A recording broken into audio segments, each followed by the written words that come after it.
Hi, and welcome to Weather Wednesday. I'm Oliver Silén, Center Manager at NJK, and this is the first lecture in a series of 12.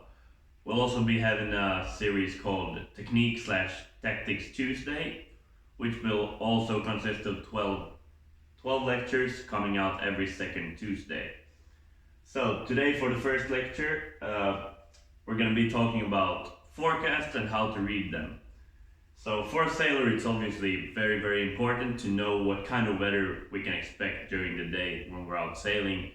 And for beginners, at least, it's important to know if the weather is such that you can actually go out sailing and feel comfortable, feel safe.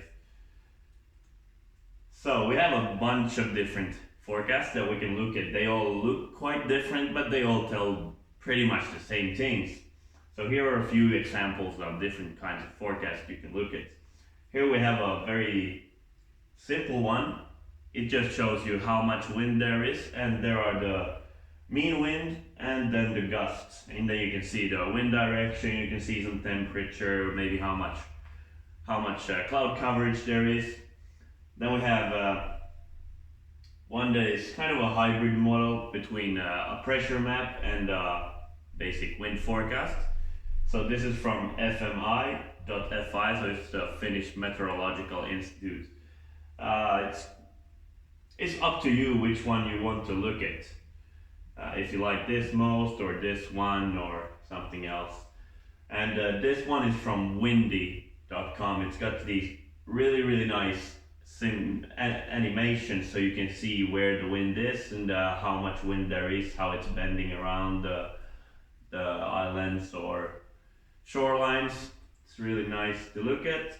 And then here we have a pressure map, which does not in fact tell you how much wind there is. It just shows you the isobars where there's low pressures, high pressures, how the wind is turning. You see the cold fronts, the warm fronts. So for beginners, I would recommend just looking at one of these, some kind of these. This is the Wind Guru. You can look at Foreca, you can look at yr.no, Windfinder. There are a bunch of different websites. You can just Google your location and Google wind forecast or weather forecast. You'll find something and just look at the one that suits you. But there's no point in looking at more than one of the same type of forecast. So look at this or this, but not all three. You won't get more information out of that. Then if you're interested in knowing why the wind behaves like it does, then it might be a good idea to look at a pressure map. This is from Met Office. They've got these colored pressure maps. And next we'll look at how to read the pressure maps, because there we can find some interesting information. But first off, to get an understanding of how the pressure maps work, we need to know which way the pressures, high pressures and low pressures, how they affect the wind. So around a low pressure zone, we have the wind rotating left. So it's rotating counterclockwise. And it's easy to remember because low, it starts on L, it rotates to the left, counterclockwise. High pressures go the opposite way, they go to the right, they go clockwise. And now that we understand that, we can look at the pressure map and understand what the isobars mean. So the isobars are the wind directions, basically. So the wind blows along the isobars, the lines here, and the isobars just means there's the same amount of pressure along those lines. So around the low pressure here, we know we're gonna have the wind rotating counterclockwise like this. So here we can see the wind going like this. Alright, and the closer the isobars are, the stronger the wind is going to be. So here we're going to have quite strong winds. Somewhere here it's going to be quite slow, quite little wind because the isobars are very far apart. Alright, then we have the low pressure zones, high pressures. This is all interesting. We can see how the wind is bending, how it's going to behave, but we'll get the same information from the basic forecast. So what's interesting for me in these pressure maps is usually the cold fronts. because the cold fronts affect the wind very, very much. And if you're the one on the race course who knows that there will be a cold front coming over at some point of the day, then you have an edge against the others on the course who do not know that. That's why we look at the pressure maps. And now we can take a couple of steps forward, let's keep a look at this blue cold front, how it moves.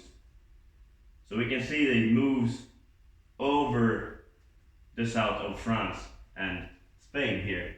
So let's imagine we're sailing somewhere here in the south of France. Then we know that there's a cold front coming over at some point of the day. We can't know exactly when it comes, but we know at some point it's gonna come over. And then we can start looking at signs to see when it's coming. And if we can recognize that it's approaching, then we can anticipate what's gonna happen to the wind, and then we can sail accordingly to the information we have and then gain lots.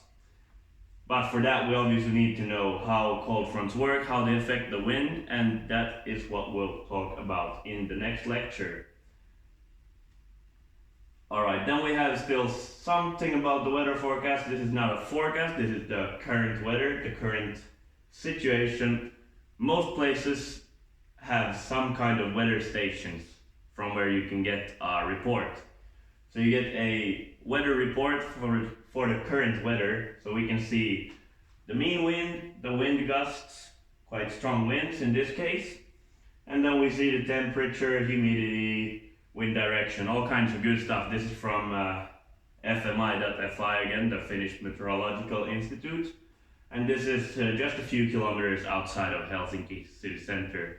So you'll get the wind which is out on the ocean. So this is really good for if you're sitting at home, looking out the window, you're not quite sure what the wind is like, you're not sure if it's too strong for you to go sailing.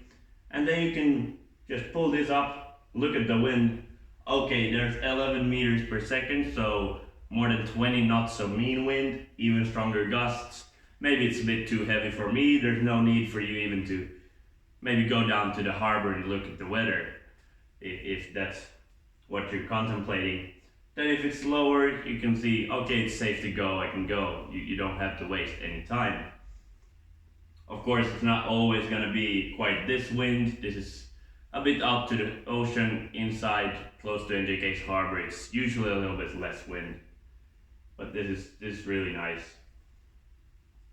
Alright, so next time we'll indeed be talking about cold fronts. This was quite a short introduction to the lecture series. And we're going to be getting into more complex context or topics during the next lectures. And if you have any questions or comments, please do leave them below the video. Thank you.